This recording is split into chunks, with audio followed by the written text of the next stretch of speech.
السلام علیکم ورحمۃ اللہ وبرکاتہ۔ الحمد للہ رب العالمین والعاقبۃ للمتقین والصلاة والسلام علی سید الانبیاء والمرسلین، اما بعد فاعوذ باللہ من الشیطان الرجیم، بسم اللہ الرحمن الرحیم۔ یا ایھا الذین آمنوا توبوا الی اللہ توبۃ نصوحا، صدق اللہ مولانا العلی العظیم وصدق نبی الامین المختار الکریم، ونحن علی ذلک لمن الشاہدین والشاکرین والحمد للہ رب العالمین۔ باد توحید کے متوالو، شمع رسالت کے پروانوں، غوث و خواجہ اور رضا کے چاہنے والوں، آئیے سب سے پہلے ہم اور آپ نہایت ہی ادب اور احترام کے ساتھ اپنے اور ساری کائنات کے مرکز عقیدت جناب محمد الرسول اللہ صلی اللہ تعالی علیہ وسلم کی بارگاہ بے کس پناہ میں جس طرح سے میں آپ کو پڑھاؤں، میرے ساتھ مل کر بآواز بلند ہدیہ غلامی درود و سلام کے انداز میں پیش کریں۔ پڑھیں الصلاۃ والسلام علیک یا رسول اللہ، الصلاۃ والسلام علیک یا حبیب اللہ، الصلاۃ والسلام علیک یا نبی اللہ، وعلی آلک واصحابک یا نور اللہ، صلی اللہ تعالی علیہ وسلم۔ رب کعبہ کی بارگاہ میں دعا ہے، مولا اپنے حبیب صاحب الاولاق صلی اللہ تعالی علیہ وسلم کے صدقۃ فعل ہم تمام حاضرین اور سامعین کو تو دم واپسی تک حق کہنے، حق سننے اور اپنے حق والے بندوں کے دامن سے وابستہ رہنے کی توفیق عطا فرما۔ ساتھ ہی بارگاہ رب العزت میں دعا ہے کہ مولا ہم گناہ گاروں، سیاہ کاروں کو، ہمارے والدین کو، ہماری قیامت تک آنے والی تمام نسلوں کو صحیح معنوں میں غوث و خواجہ اور رضا سے محبت کی توفیق عطا فرما، اور اپنے ان محبوبین کی محبتوں کا صلہ ہمیں دنیا اور آخرت دونوں جہاں میں نصیب فرما۔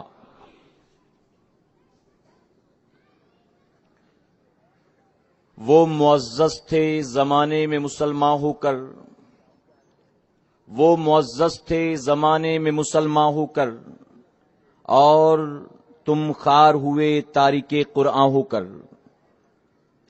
یوں تو سید بھی ہو، مرزا بھی ہو، افغان بھی ہو، یوں تو سید بھی ہو، مرزا بھی ہو، افغان بھی ہو، تم سبھی کچھ ہو، بتاؤ کہ مسلمان بھی ہو۔ اور اس قدر تم پہ غراں صبح کی بیداری ہے، اس قدر تم پہ غراں صبح کی بیداری ہے، ہم سے کب پیار تمہیں، نیند تمہیں پیاری ہے۔ میرے پیارے آقا علیہ الصلوۃ والتسلیم کے پیارے دیوانوں، پونا کی سرزمین پر سنی دعوت اسلامی کے زیر اہتمام چاروں طرف مختلف کالجز سے گھرے ہوئے گراؤنڈ اعظم کیمپس بنام وادی قمر میں اس وقت ہم اور آپ سنی دعوت اسلامی کے دوسرے ایک روزہ عظیم و شان روح پرور سالانہ سنی اجتماع میں حاضر ہیں۔ میرے پیارے آقا علیہ الصلوۃ والتسلیم کے پیارے دیوانوں، یقیناً یہ اللہ تبارک تعالیٰ کا ہم گناہ گاروں، سیاہ کاروں پر بہت بڑا کرم اور احسان ہے کہ اس نے ہمیں اور آپ کو اپنے گھروں سے نکل کر وادی قمر میں اس کے ذکر پاک کو سننے کے لیے آنے کی توفیق عطا فرمائی ہے۔ میرے پیارے آقا علیہ الصلوۃ والتسلیم کے پیارے دیوانوں، پونا کے ساتھ ساتھ یہاں موجود ہاسٹلز میں رہنے والے اسٹوڈنٹس کے ساتھ ساتھ بامبے کے مختلف علاقوں سے بھی سینکڑوں کی تعداد میں آج مسلمان وادی قمر میں اپنے دین کو سیکھنے کے لیے جمع ہو گئے ہیں۔ میرے پیارے آقا علیہ الصلوۃ والتسلیم کے پیردیوانوں، میری گزارش اپنے ان بھائیوں سے جو دور دراز سے اس اجتماع میں شرکت کی نیت سے حاضر آئے ہیں، لیکن شیطان نے ان کو میدان کے باہر ہی رکھا ہے اور وہ کسی وجہ سے اندر نہیں آ پا رہے اور باہر گھومتے پھرتے ہیں، اندر آ کر دیکھتے ہیں اور پھر چلے جاتے ہیں۔ میری گزارش ہے کہ وہ بھی آ کر بیٹھیں اور وقت کو یہاں وہاں ضائع نہ کریں، بلکہ اللہ نے یہاں آنے کی توفیق دی ہے تو ان گھڑیوں کا اور ان لمحات کا بھرپور فائدہ حاصل کرتے ہوئے کچھ باتیں سیکھنے اور سمجھنے کی کوشش کریں۔ میرے پیارے آقا علیہ الصلوۃ والتسلیم کے پیردیوانوں، میں نے قرآن مقدس کے جس آیت کریمہ کی تلاوت کا شرف حاصل کیا، اس کا مفہوم ہے اے ایمان والو، اللہ کی بارگاہ میں سچی توبہ کرو، ایسی توبہ جو توبت نصوحہ ہو۔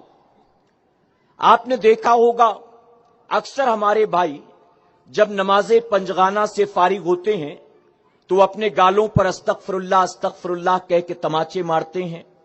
بعض ہمارے بھائی اپنے کانوں کو یوں مروڑا کرتے ہیں، بعض تسبیح لے کر دن میں 100 مرتبہ 200 مرتبہ تسبیح کے دانے استغفار کے ساتھ جپا کرتے ہیں۔ میرے پیارے آقا علیہ الصلوۃ والتسلیم کے پیردیوانوں، یہ ہم اور آپ چلتے پھرتے جو توبہ کرتے ہیں، ہم اور آپ نمازوں کے بعد جو کانوں کو مروڑتے ہیں، ہم اور آپ جو اپنے گالوں پر استغفر اللہ کہہ کے تماچے مارتے ہیں۔ آپ سن رہے ہیں توحید نیٹ ورک کی اسلامک آواز۔ Tauheed network international Islamic YouTube channel. کیا یہ وہی توبہ ہے جس توبہ کا حکم اللہ نے قرآن مقدس میں عطا فرمایا؟ یقیناً نہیں۔ اس کی وجہ یہ ہے کہ ہم اور آپ جو توبہ کر رہی ہیں، یہ زبانی توبہ ہے، یہ کلامی توبہ ہے، یہ رسمی توبہ ہے، یہ توبت نصوحہ ہرگز نہیں ہے۔ اللہ رب العزت نے قرآن مقدس میں جس توبہ کا حکم عطا فرمایا وہ توبہ توبت نصوحہ ہے، اور توبت نصوحہ سے مراد نصیحت آمیز توبہ، سچی توبہ۔ توبت نصوحہ کیا ہے؟ سچی توبہ کیا ہے؟ بندہ کل تک جن گناہوں میں مبتلا تھا، اللہ رب العزت نے توفیق دی، توبہ کی، تو ان گناہوں سے توبہ کا حال یہ ہو کہ توبہ کرنے کے بعد اب وہ یہ نہ کہ صرف اپنے آپ کو ان گناہوں سے پوری زندگی بچائے گا، بلکہ اب ان گناہوں کے لیے اس کے دل کے اندر ایسی نفرت پیدا ہو جائے گی کہ کبھی ان گناہوں کی طرف پلٹ کر دیکھنا بھی پسند نہیں کرے گا۔ میرے پیارے آقا کے پیردیوانوں، آج ہم اور آپ زبانی کلامی رسمی توبہ تو بہت کرتے ہیں، لیکن توبت نصوحہ کرتا کون نظر آتا ہے؟ آج اگر اپنے معاشرے کا جائزہ لیں تو ہمیں ماننا پڑے گا کہ آج ہماری آبادیوں میں وہ تمام گناہ پائے جاتے ہیں جن گناہوں کے سبب ہم سے پہلے جو قومیں گزری، اللہ نے ان قوموں پر عذاب مسلط فرما دیا ہے۔ بعض قومیں اللہ کی نافرمانی میں مبتلا ہوئی، اللہ نے آسمان سے پتھروں کا عذاب نازل کیا۔ بعض قوموں نے اللہ کی نافرمانی کی، اللہ نے زمین کو پلٹ دیا۔ بعض قوموں نے اللہ کی نافرمانی کی، اللہ نے فرشتوں کو عذاب لے کر ان پر نازل کیا۔ بعض قوموں نے اللہ کی نافرمانی کی، اللہ نے مینڈک کا عذاب مسلط کر دیا۔ بعض قوموں نے اللہ کی نافرمانی کی، اللہ نے جوؤں کا عذاب ان پر مسلط کر دیا۔ قرآن مقدس میں ان تمام قوموں کا ذکر ملتا ہے، اور جن گناہوں کے سبب ان پر اللہ نے عذاب مسلط کیا ان گناہوں کا ذکر بھی ملتا ہے۔ اگر قرآن مقدس کو اٹھا کر ہم جائزہ لیں تو ہمیں ماننا پڑے گا کہ جن گناہوں کے سبب اللہ نے ان قوموں کو زمین سے مٹا دیا، آج وہی گناہ مسلمان دھڑلے کے ساتھ کرتا نظر آتا ہے، آج وہی مسلمان بے باکی کے ساتھ گناہ کرتا نظر آتا ہے۔ لیکن اس کے باوجود میرے مولا کا کتنا کرم ہے، ہم گناہ پر گناہ کرتے ہیں، ہم نافرمانی پر نافرمانی کرتے ہیں، میرا پروردگار ہماری پکڑ نہیں کرتا، ہم پر عذاب نازل نہیں کرتا، ہمارے چہرے بگاڑے نہیں جاتے، ہمارے ہاتھ پیر میں کوئی عذاب مسلط نہیں کیا جاتا، بلکہ دن رات نافرمانی کے بعد بھی میرا کریم آسمان سے ہماری خاطر بارش نازل کرتا ہے، زمین سے سبزہ اگاتا ہے، ہماری سانسیں چلتی ہیں، ہماری رگوں میں بن محنت مشقت کے خون دوڑتا ہے، بن کسی مشین اور انجن کے، بن کسی ہماری کوشش کے ہمارے سینوں میں دل دھڑکتا ہے۔ اے سرکار مدینہ علیہ الصلوۃ والتسلیم کے پیارے دیوانوں، رب تبارک تعالیٰ اگر لاکھوں گناہوں کے باوجود بھی ہم گناہگاروں سیاکاروں کی پکڑ نہیں کرتا تو ہرگز اے مسلمان تو بے باک نہ ہو جانا، بے خوف نہ ہو جانا، ہرگز تو یہ تصور نہ کرنا کہ میں جو کچھ کرتا ہوں جیسے میرے ماں باپ کو خبر نہیں، میرے خاندان والوں کو خبر نہیں، میرے پڑوسیوں کو خبر نہیں، اسی طرح معاذ اللہ مولا کو بھی خبر نہیں ہے، میں کیا کچھ گل کھلاتا ہوں مولا کو معلوم نہیں ہے۔ اے مسلمان تو بہت بڑی غلط فہمی میں مبتلا ہے، اے نوجوان تو بہت بڑی غلط فہمی میں مبتلا ہے۔ ارے رب تبارک تعالیٰ کا دیکھنا ایک عام انسان کے دیکھنے کی طرح نہیں ہے، بلکہ فرمایا گیا اماوس کی کالی رات ہو اور کالی رات میں کالے رنگ کا پہاڑ ہو، اس کالے پہاڑ میں کالے رنگ کی گفا ہو، ایک غار ہو، اس غار کے اندر کالی مٹی ہو اور اس کالی مٹی میں ایک کالے رنگ کی چیٹی چلتی ہو تو میرا پروردگار اس کالی چیٹی کو بھی دیکھ رہا ہوتا ہے، اور یہ نہ کہ صرف اللہ اسے دیکھتا ہے بلکہ اس چیٹی کو اسی مٹی میں میرا مولا روزی بھی عطا فرماتا ہے۔ اے مسلمانوں، جب اس چیٹی کا کالے مٹی میں چلنا پروردگار دیکھ رہا ہے، ہم اشرف المخلوقات ہیں، ہم گالیاں دیتے ہیں کیا مولا نہیں دیکھتا، ہم جھوٹ بولتے ہیں کیا مولا نہیں دیکھتا، ہم فلمیں دیکھتے ہیں کیا مولا نہیں دیکھتا، ہم دوسروں کی غیبت کرتے ہیں کیا مولا نہیں دیکھتا، ہم سٹے کا نمبر نکالتے ہیں کیا مولا نہیں دیکھتا، ہم جوا کھیلتے ہیں کیا مولا نہیں دیکھتا، ہم ڈرگس کا استعمال کرتے ہیں کیا مولا نہیں دیکھتا، ہم شراب پیتے کیا مولا نہیں دیکھتا، ہم میوچل انڈرسٹینڈنگ کی بنیاد ہی صحیح اپنی گرل فرینڈ کے ساتھ زنا کرتے ہیں کیا مولا نہیں دیکھتا۔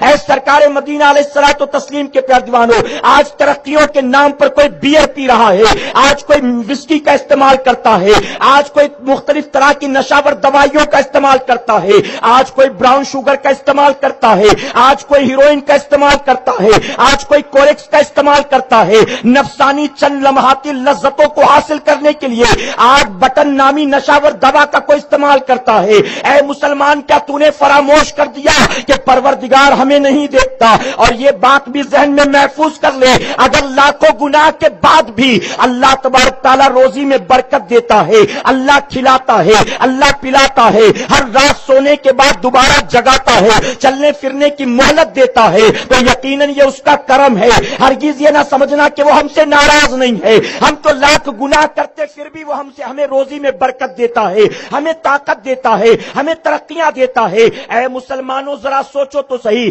اللہ رب العزت ہی نے فرعون کو دولت عطا کی تھی، اللہ ہی نے اس کو بادشاہت عطا کی تھی، اللہ ہی نے نمرود کو طاقت عطا کی تھی، لیکن نافرمانیوں کا انجام کیا ہوا؟ اے سرکار مدینہ کے پیارے دیوانوں، آج ہم دن رات مولا کی نافرمانی میں لگے ہیں۔ یقین جانو، ہم جو کچھ کرتے ہیں قبر میں ہم ہر چیز کی سزا پائیں گے، محشر میں ہر چیز کی سزا پائیں گے۔ ہرگز یہ نہ سمجھنا کہ بات آئی گئی ہو گئی ہے۔ اللہ کے محبوب جناب محمد رسول اللہ صلی اللہ علیہ وسلم ارشاد فرماتے ہیں، تم جو پانی استعمال کرتے ہو، اللہ قیامت میں تم سے استعمال کیے ہوئے پانی کا حساب لے گا۔ جب میرا پروردگار قیامت میں ایک ایک قطرے پانی کا حساب لے گا، کیا وہ ہماری جوانی کا حساب نہیں لے گا؟ کیا ہماری 30-40 سالہ زندگانی کا حساب نہیں لے گا؟ کیا 50-60 سالہ عمر کا حساب نہیں لے گا؟ یقیناً اللہ تبارک تعالیٰ نے جب پانی جیسی نعمت ہمیں عطا کی، قیامت میں اس نعمت کا حساب لے گا۔ اللہ خوبصورت چہرہ دے کر اس کا بھی قیامت میں حساب لے گا۔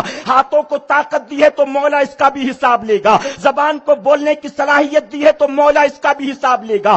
اللہ نے پیر طاقتور دیے ہیں تو اس کا بھی حساب لے گا۔ کانوں کو سننے کی صلاحیت دی ہے تو اللہ اس کا بھی حساب لے گا۔ اے سرکار مدینہ علیہ الصلوۃ والتسلیم کے پیارے دیوانوں، آج اللہ رب العزت نے جوانی عطا کی ہے۔ ہم نے سمجھا جوانی عیش و عشرت کے لیے ہے، ہم نے سمجھا جوانی ہر مہینے ایک نئی لڑکی سے دوستی کرنے کے لیے ہے، ہم نے سمجھا یہ حسن و جمال دنیا کی رنگینیوں کا مزہ لوٹنے کے لیے ہے، ہم نے سمجھا اللہ رب العزت نے طاقتور ہاتھ ہمیں ڈانڈیا کھیلنے کے لیے دیا ہے، اللہ نے یہ طاقتور ہاتھ ہمیں جو ہے رمی کے پتے پھیرنے کے لیے دیا ہے، اللہ نے 3 پتی کھیلنے کے لیے دیا ہے، اللہ نے عیاشیاں کرنے کے لیے دیا ہے۔ اے مسلمانوں، اللہ نے یقیناً اگر ہمیں یہ جوانی عطا کی ہے، اس کو تھرکنے کے لیے اللہ نے نہیں دیا، ناچنے کے لیے اللہ نے نہیں دیا۔ آج زمین پر پیر پٹک کے چلتے ہو، زمین اف تک نہیں کہتی ہے۔ ہے,